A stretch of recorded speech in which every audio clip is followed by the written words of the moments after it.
Hi, I'm Dave. Welcome to the channel. Welcome to part 2 of the George Polley National Hot Rod build. Now I've got a few things to do, well, quite a lot of things to do in this video. I need to put in some A-pillars. I need to do the paint, obviously. First, details being what they are. The National Hot Rods, they used to take the heavy bonnet and boot lid off and just replace them with a piece of metal. So what I've got here is a grill and some relief in the bonnet, and the same at the back here. So I just need to get rid of those. So the first thing I'm going to do is use some of this body filler, car body filler, just to smear in there and flatten that off. Now, I wouldn't use this on a car, not a real one, but it's fine for this job.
So after quite a lot of filling and sanding, this is now smooth all the way across here. And I have designed and 3D printed up a couple of B pillars to replace the ones that were in the glass on this model. So these are here. Got two of these.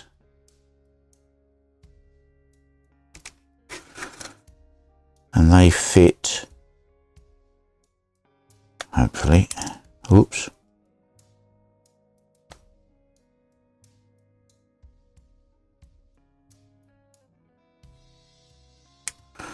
So they fit up into there like that, which will replace the original B pillars. I can super glue those in, bond those in nicely. The other thing I've done is I have 3D printed out a very small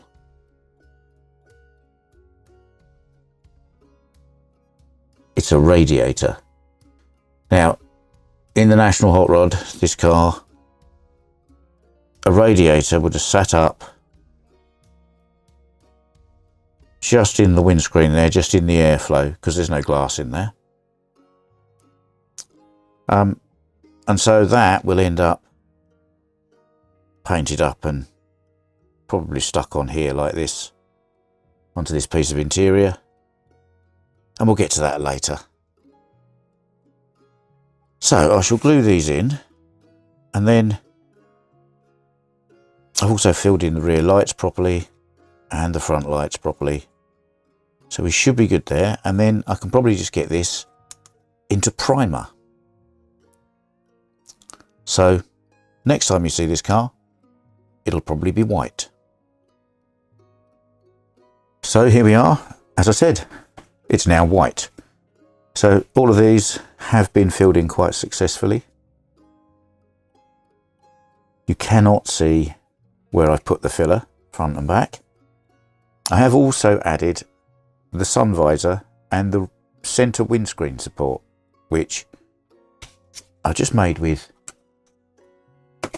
a little bit of very thin plastic art, super glued it in around the top, and you can see super glued from the inside with the stay which goes stuck to the inside of the visor and then stuck here as well.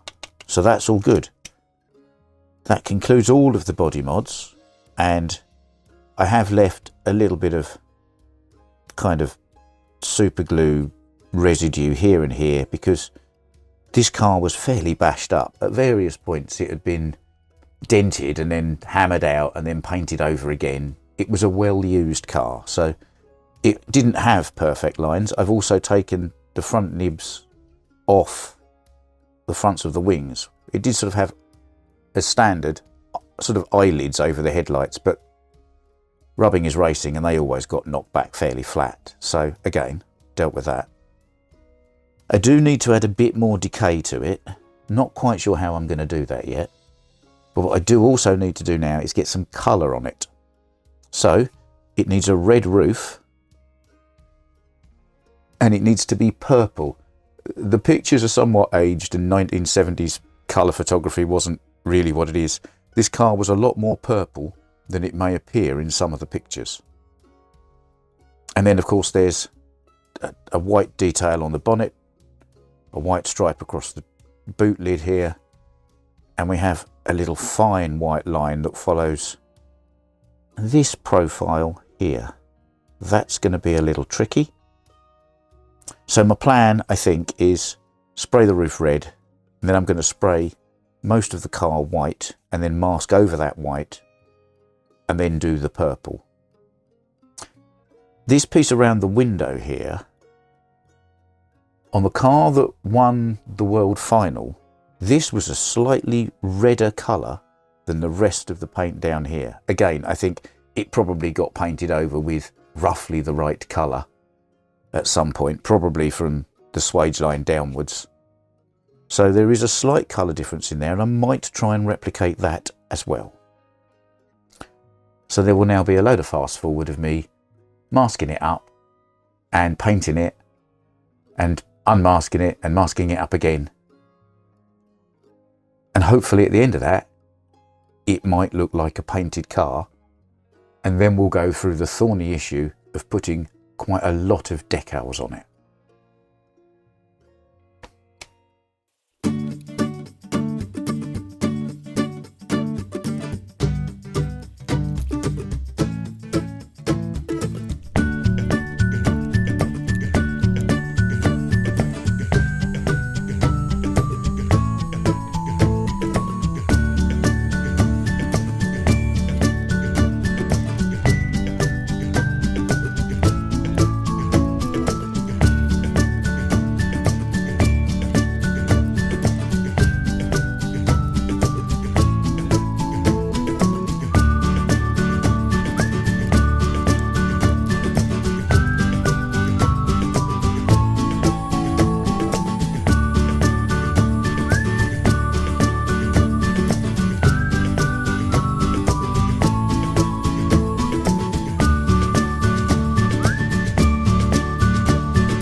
So dear friends, what you saw there looked quite simple, didn't it really?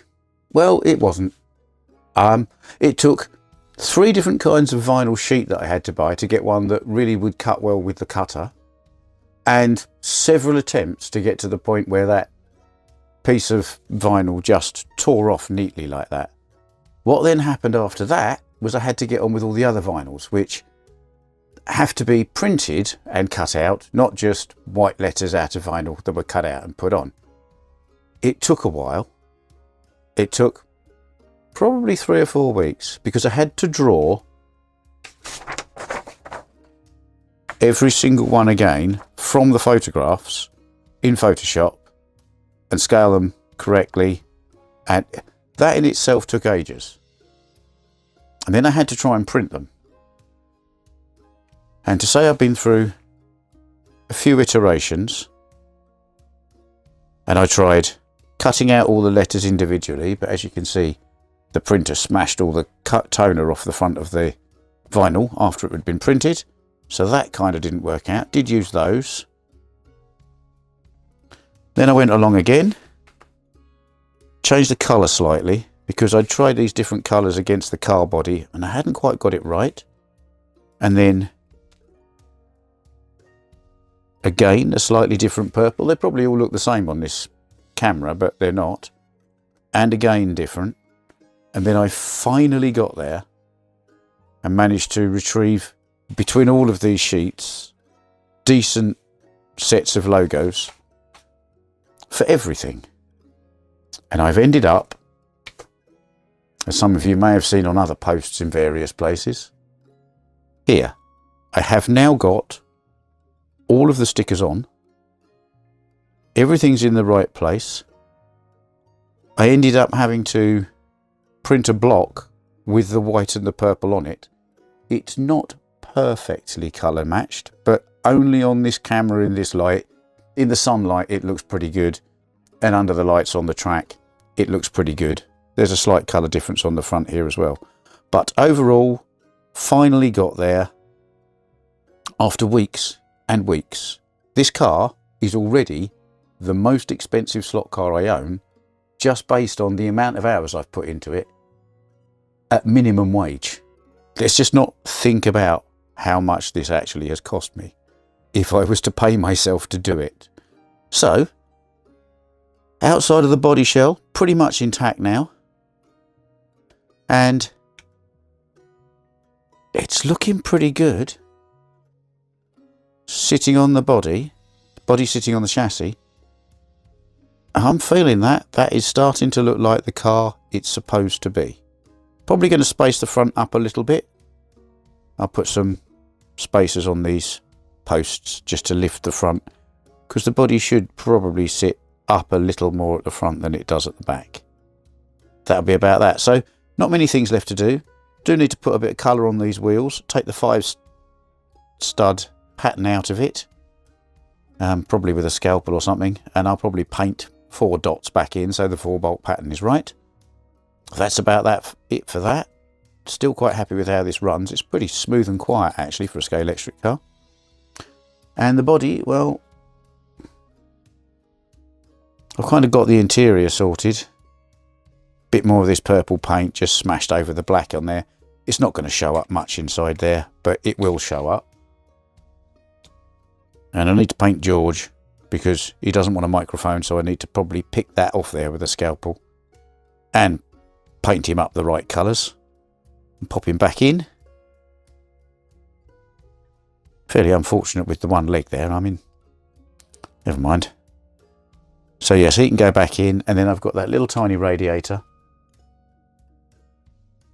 which needs to go up the front here somewhere, probably that way round, and be part of that scenery. And then I need to put the sun visor back on the front, and a little piece of clear perspex just across the bottom of the windscreen here. And then I think we can declare this oh, and the roof number on the little triangle, of course. And then I think we can declare this as done. So sorry you didn't watch 4 or 5 weeks of me fighting with vinyl sheets and a printer and you know, sticking these vinyls on, but I figure once you see me stick one on, I'm just sticking more on the same. So I've saved you quite a lot of video there. That could have been boring. And I've kind of skipped it for you. So thank me later. Right, onwards.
So after all of that, it's done. Do you want to see it then? There you are. Now, I am really very pleased with this. I think I've managed to get every single decal on that is supposed to be on there at, I think, about the right size, in the right colours with the right fonts. There are a couple of bits I'm not particularly over the moon about, which is the colour match on the bonnet and the boot, where I've had to put in the stickers. It's close. It's not so great in this light on this camera, but it's pretty good in daylight and it's pretty good under the lights where the track is, which is all that really matters on that. I'm also not that happy with those Weller Wheels stickers on the front wheel arches. Could probably have done that a bit better. Other than that, what a journey. I mean, I wouldn't have done this if it had been probably any other car, but this car is probably the most significant car of my youth. You know, there is a passion beyond it just being another slot car and a replica of an old race car. This one's kind of important to me. It's important to a lot of people. I think it's one of those, isn't it? Would I do it again to sort of do it better than I have? Well, I mean, as you might well know, I've already had to do it twice anyway because I ruined that one.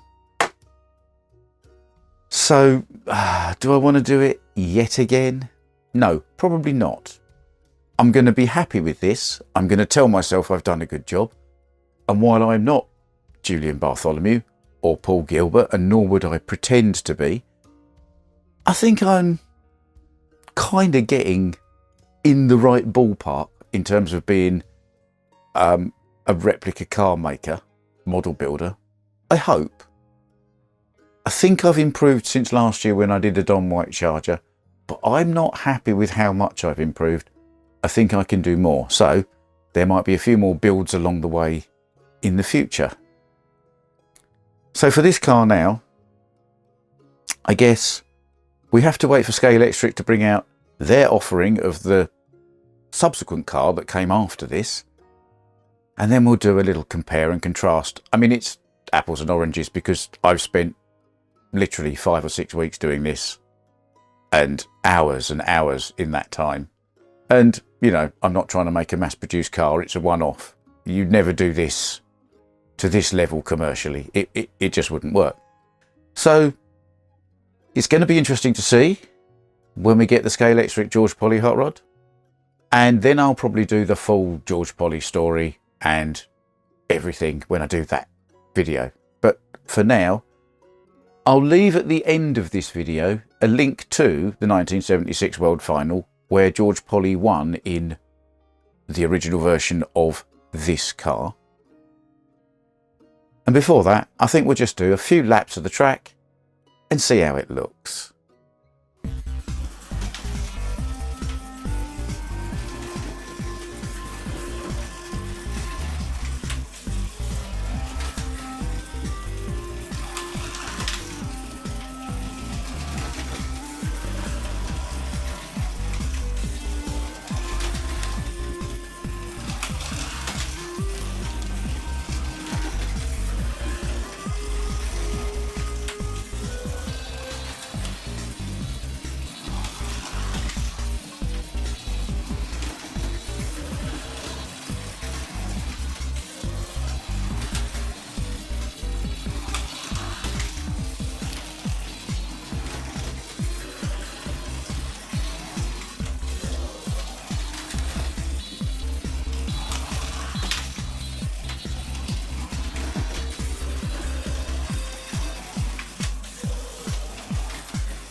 As always, thanks for taking the time to watch one of my videos. If you liked it, you will find a button specifically for that.